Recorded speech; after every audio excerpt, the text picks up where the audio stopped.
ইতিহাসে এমন এক বীর আছেন যিনি শত যুদ্ধেও পরাজিত হননি। রাসূলুল্লাহ সাল্লাল্লাহু আলাইহি ওয়াসাল্লাম নিজ হাতে যাকে উপাধি দিয়েছিলেন সাইফুল্লাহ, আল্লাহর তলোয়ার, তিনি হলেন খালিদ বিন ওয়ালিদ রাদিয়াল্লাহু আনহু। 632 খ্রিস্টাব্দ, ইয়ামামার প্রান্তর। মিথ্যা নবী মুসাইলামার বিরুদ্ধে শুরু হলো ভয়ঙ্কর যুদ্ধ। মুসলিম বাহিনী পড়ল কঠিন বিপদের মুখে। চারদিকে বিভ্রান্তি, সৈন্যদের মাঝে দেখা দিল দুর্বলতা।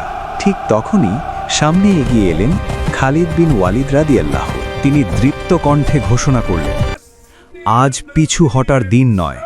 তারপর তিনি বাহিনীকে নতুনভাবে বিন্যস্ত করলেন। গোত্রভিত্তিক দল সাজালেন কৌশলে, দিলেন চূড়ান্ত আক্রমণের নির্দেশ।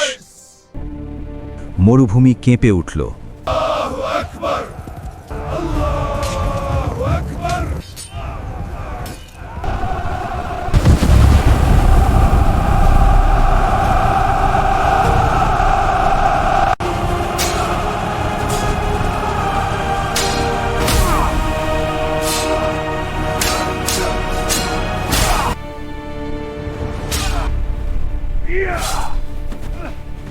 প্রচণ্ড সংঘর্ষের পর অবশেষে এলো বিজয়।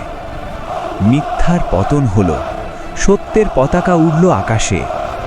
ইতিহাস সাক্ষী, তিনি ছিলেন একজন সাহসী যোদ্ধা, একজন অসাধারণ কৌশলী এবং ইসলামের এক মহান বীর। খালিদ বিন ওয়ালিদ রাদিয়াল্লাহু আনহু চিরকাল স্মরণীয়।